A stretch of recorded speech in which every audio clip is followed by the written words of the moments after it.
Good day everyone. In this video, I will explain the first come first serve or the Fcfs CPU scheduling algorithm. The first come first serve is classified as a non-primitive scheduling algorithm, which means that once a process starts executing on the CPU, it cannot be interrupted until it finishes. The main idea of first come first serve is very simple. The process that arrives first is executed first. The CPU selects processes strictly based on their arrival time without considering how long they need to run. Now, let's explain how the first come first serve algorithm works step by step. First, when a process arrives in a system, it is placed in the ready queue. Second, the ready queue is organized based on arrival time, meaning the first process to arrive is placed to the front of the queue. Third, the CPU selects the process that at the front of the queue. Fourth, the selected process runs until it completes its burst time. Finally, after the process finishes, the CPU moves to the next process in the queue. Sometimes, or some important terms used in first come first serve include arrival time, which is when a process enters the system. Burst time, which is how long the process needs the CPU. Waiting time, which how long a process waits before execution. And the last one is the turnaround time, which is the total time from the arrival until completion. Okay, let's look at an example to better understand our first come first serve scheduling. We have 4 processes, which is the P1, P2, and P3, and P4. Each process has an arrival time and a burst time.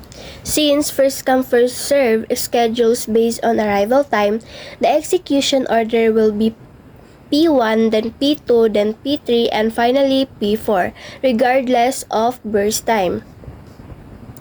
And we have this Gantt chart, shows how the CPU is allocated. P1 runs from time 0 to 5. P2 runs from time 5 to 8, and the P3 runs from time 8 to 16, and the P4 runs from time 16 to 22. Notice that no process is interrupted once it starts. And the next one is the waiting time. It is calculated as the time a process waits before execution. So the P1 has 0 waiting time because it starts immediately. P4 has the highest waiting time because it must wait for all previous process to finish. And the last one is the turnaround time is the total time spent in the system. It includes both waiting time and execution time. As we can see, processes that arrive later usually have higher turnaround times. And these are the slide content of average time and the average turnover time, which is the average waiting time is the 5.75 and the average turnover time is the 11.25. And the next one is the analysis and insight. So, the first come first serve has several advantages and disadvantages. So, the advantages of first come first serve, it is very easy to understand and implement. It is fair because processes are executed in arrival order, and starvation does not occur. However, first come first serve also has disadvantages. It can cause long waiting times, especially when a long process arrives first.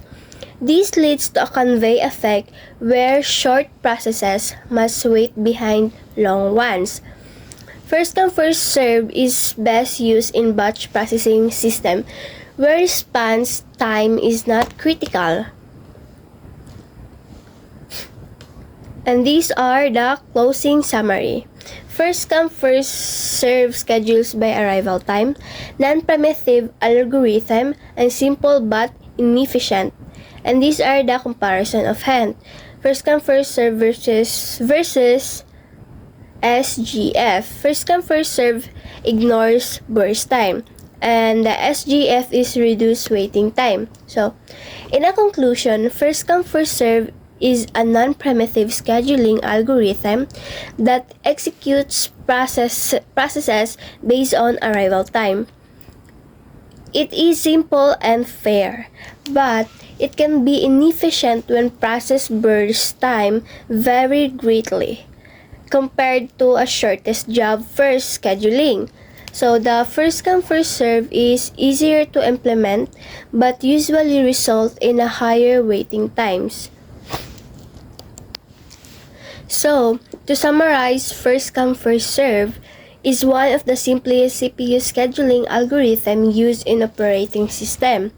It works by executing process strictly in the order they arrive in the ready queue, because first come first serve is a non-primitive algorithm.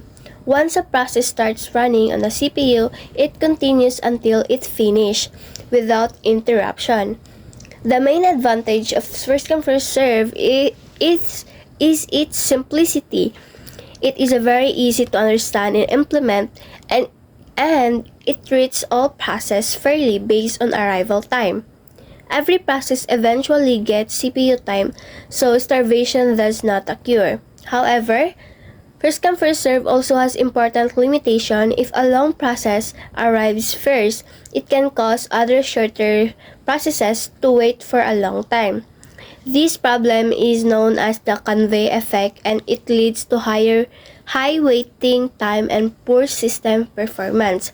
Because of this, first come first serve is best suited for the batch processing system or environment where response time is not critical. Compared to the other scheduling algorithm, like shortest job first, which consider burst time, and round robin, which share CPU time equally. First come first serve is simpler but generally less efficient. So first come first serve is important scheduling algorithm for learning and understanding CPU scheduling concept, even though modern systems often use more advanced algorithm. And that's all. Thank you.